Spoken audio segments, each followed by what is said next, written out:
सरकार के निर्देशानुसार सूबे में 1 जून से परिवहन सेवाएं शुरू हो गई हैं। इससे सड़कों पर एक बार फिर से रौनक लौट आई है। आपको बता दें कि अब सूबे में दर्जनों रूटों पर एचआरटीसी की बसें चलेंगी। परिवहन विभाग के निर्देश के मुताबिक बसों में 60% सवारियां ही बैठाई जा रही हैं। हम आपको 9 तस्वीरें दिखा रहे हैं। पहली चंबा, दूसरी ज्वाली, तीसरी ज्वालामुखी, चौथी शिमला, सुंदरनगर, नूरपुर, राजगढ़, सिरमौर और ऊना की ये तस्वीरें हैं जहां बसों को सुचारू रूप से चलाया गया और नियमों का ध्यान रखा गया।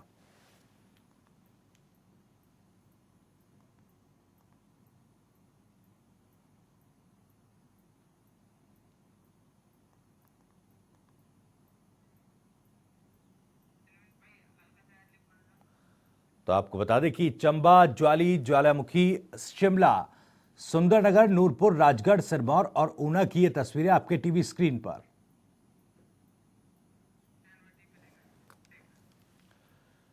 हिमाचल प्रदेश में 72 दिन बाद सोमवार को बसें फिर से सड़कों पर दौड़ी, लेकिन सवारी हाँफती नजर आई। हालांकि बसें राज्य से बाहर नहीं जाएंगी। सुबह 7 बजे से शाम 7 बजे तक बसें चलेंगी। बस सेवा शुरू होने के बाद हालांकि बहुत कम लोग बसों से सफर करते नजर आए। वहीं आज बस सर्विस को लेकर क्या कुछ अपडेट?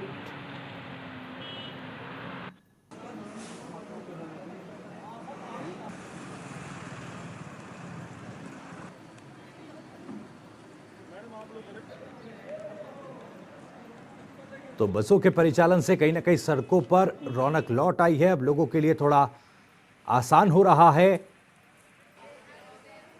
क्योंकि 55 दिन बाद बस सेवाओं को फिर से शुरू किया गया है।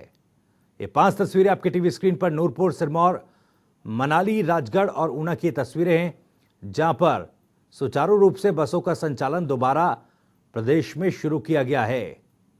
हालांकि इसके लिए कुछ गाइडलाइंस भी जारी की गई है, जैसे मास्क अनिवार्य कर दिया गया है और सोशल डिस्टेंसिंग का यात्रियों को ध्यान रखना होगा। इन तमाम चीजों का ध्यान रखते हुए बस सेवा को शुरू किया गया है प्रदेश में। 55 दिन बाद फिर से जो जिंदगी है, जो परिचालन है बसों का, रोडवेज बसों का, वो एक बार फिर से पटरी पर लौटा है। ये 5 तस्वीरें आप देख पा रहे हैं नूरपुर की तस्वीरें, जहां पर बसों का संचालन सुचारू रूप से फिर से शुरू किया गया। सिरमौर में भी यात्री बसों का इंतजार करते दिखाई दिए। मनाली की तस्वीरें भी आप देख पा रहे हैं, जहां पर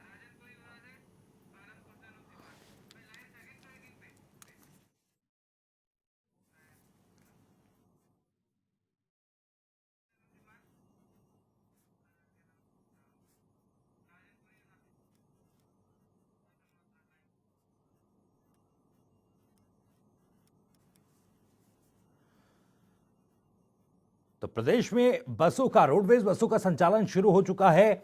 और इस खबर पर ज्यादा बातचीत के लिए हमारे संवाददाता पालमपुर से अनूप धीमान और ऊना से राजनपुरी इस वक्त हमारे साथ सीधे जुड़ रहे हैं।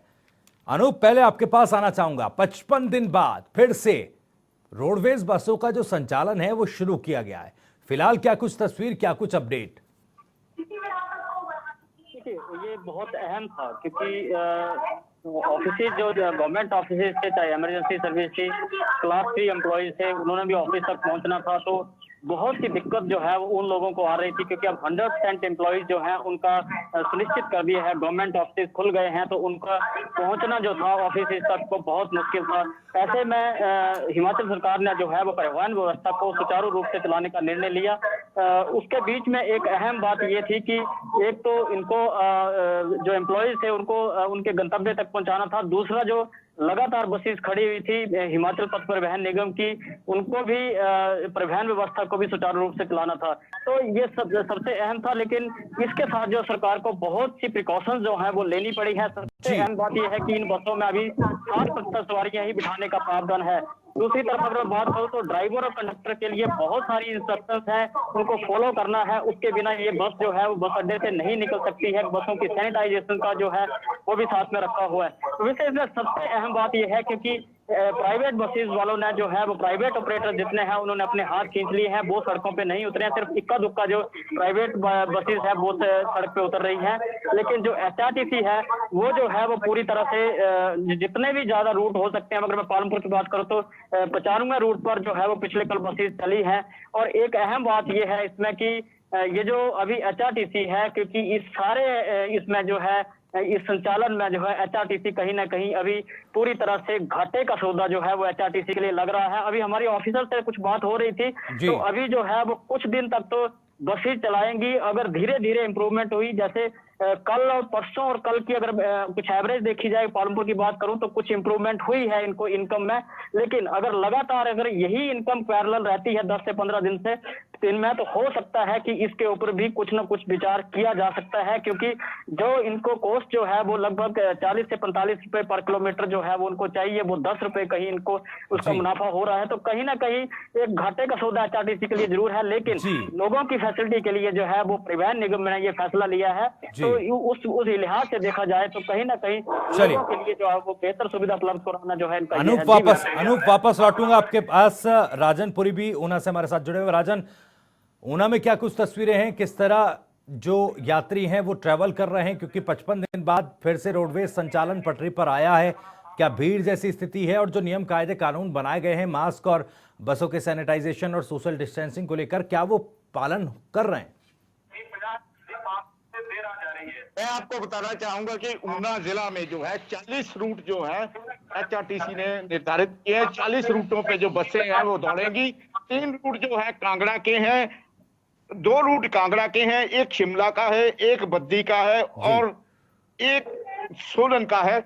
35 रूट जो है वह लोकल है। इन रूटों पे जो है बसें दौड़ेंगी। चालक और परिचालक को जो है वह पूरी सावधानी बरतनी पड़ेगी। चालक मास्क लगाकर, हाथ में दस्ताने डालकर, और परिचालक को जो है दस्ताने डालकर और सैनिटाइज कर इन रूटों पे चलना होगा। पहले जो है एचआरटीसी की बसें सैनिटाइज की जाएगी। जैसा कि आपको बता दें, उदाहरण के तौर पर अगर ऊना से दौलतपुर के लिए कोई बस जाती है तो सैनिटाइज होकर जाएगी। जब वापिस वो ऊना पहुंचेगी तो फिर उसे जो है बस को सैनिटाइज किया जाएगा। हालांकि पहले दिन तो इक्का दुक्का ही सवारी थी, लेकिन आज कुछ इंप्रूवमेंट हुई है। आज सवारियां आने लगी हैं।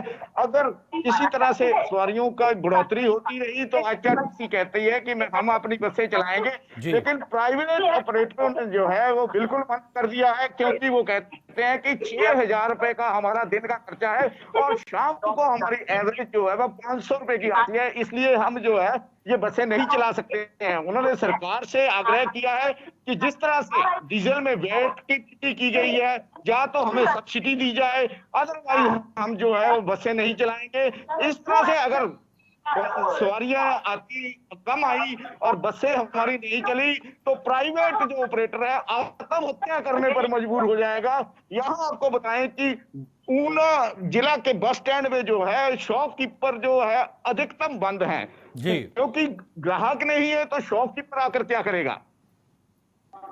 जी, चलिए वापस लौटूंगा आपके पास। अनूप, जैसा कि राजन भी बता रहे हैं कि स्थिति खराब है। एक तो सवारियां उतनी नहीं जितना कि पर किलोमीटर जो बस संचालक है उनको चाहिए। अब क्या इस स्थिति से कैसे निपटा जाएगा? क्या इस पर प्रशासन आगे एक्शन लेगा? क्या कदम उठाएगा? किस तरीके से इस स्थिति को बेहतर बनाने के लिए, ताकि जो ये रोडवेज का संचालन है ये इसी तरह बरकरार रह सके? ये हम लोग 1 का पीरियड है, क्योंकि अभी शुरुआत हुई जी। कल और परसों की बात करूं तो कल और परसों में ही कुछ फर्क पड़ा है। तो ये धीरे धीरे, क्योंकि अभी लोग जो है लोग जो है कोरोना के डर से जो है घरों से भी नहीं निकल रहे हैं। बाकी सरकार की भी इंस्ट्रक्शन है कि जब तक कोई जरूरी काम ना हो घरों से ना निकले, वो सरकार की इंस्ट्रक्शन है। तो ये एक अहम चीज रहेगी कि बहुत ज्यादा लोग जो है वो आपको बस अड्डों में नहीं मिलेंगे, बहुत ज्यादा लोग आपको दुकानों में नहीं मिलेंगे, क्योंकि हम बाजारों की बात करें, बाजारों में भी उतने लोग नहीं निकल रहे हैं। तो ये कहीं ना कहीं जो है वो अभी जो एक समय है, एक सिर्फ फैसिलिटेट करने वाली बात है। अभी हम प्रॉफिट की बात करेंगे तो वो कहीं ना कहीं नहीं दिखेगा।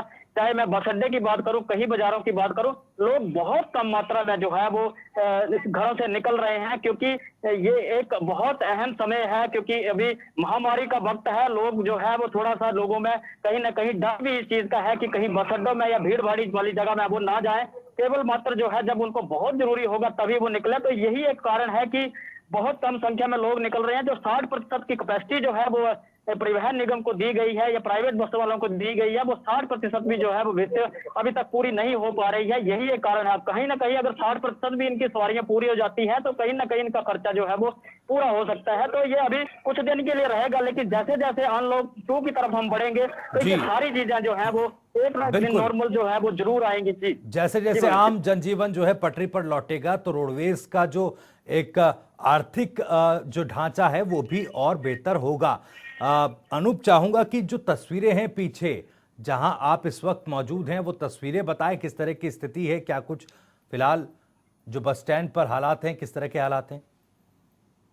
बिल्कुल, मैं अपने कैमरामैन को कहूंगा जरा एक बार पूरे बस अड्डे का दृश्य ये इस साइड इधर देखेंगे आप तो यहाँ ये बस स्टैंड है। सिर्फ आपको दुक्का दुक्का 2-4 लोग दिखेंगे और बाकी आपको बस अड्डे में कोई चहल पहल आपको ज्यादा नजर आएगी नहीं। दूसरी तरफ अगर देखेंगे तो यहाँ बसेस खड़ी हैं और पूरा बस अड्डा जो है वो प्राइवेट बस ऑपरेटर्स के जो प्राइवेट बसेस है वो पूरे बस अड्डे में खड़ी हुई है। बस की सरकारी बसेस जो इक्का दुक्का आ रही है, बस स्टैंड पे आ रही है, सवारी लेकर के निकल जा रही है।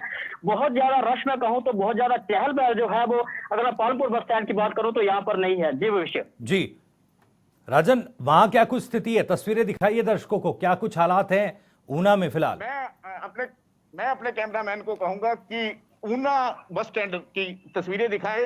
ऊना बस स्टैंड पे जिस वक्त कोई सवारी आती है तो उसका स्वास्थ्य जांच की जाती है, इसके जी। लिए मेडिकल स्क्रीनिंग की जाती है। उसके बाद जो है बसों में जो है उन्हें बिठाया जाता है। और ये आपको बताना चाहूंगा कि देखिए अधिकांश दुकानें जो है वो पूरी तरह से बंद है। इक्का दुक्का दुकानें जो हैं वह खुली हैं क्योंकि ग्राहकों का आना जाना नहीं है और पुलिस मुस्तैद की गई है। पूरी तरह से पुलिस अपनी ड्यूटी पे तैनात है। जी प्राइवेट बस जो है कहीं भी नजर नहीं आ रही है। जी, तो फिलहाल आप दोनों का बहुत बहुत शुक्रिया। राजन, आपका भी बहुत बहुत शुक्रिया। अनूप, आपका भी बहुत बहुत शुक्रिया इस तमाम जानकारी और बातचीत के लिए। तो फिलहाल प्रदेश में रोडवेज बसों के संचालन को एक स्तर तक शुरू किया गया है।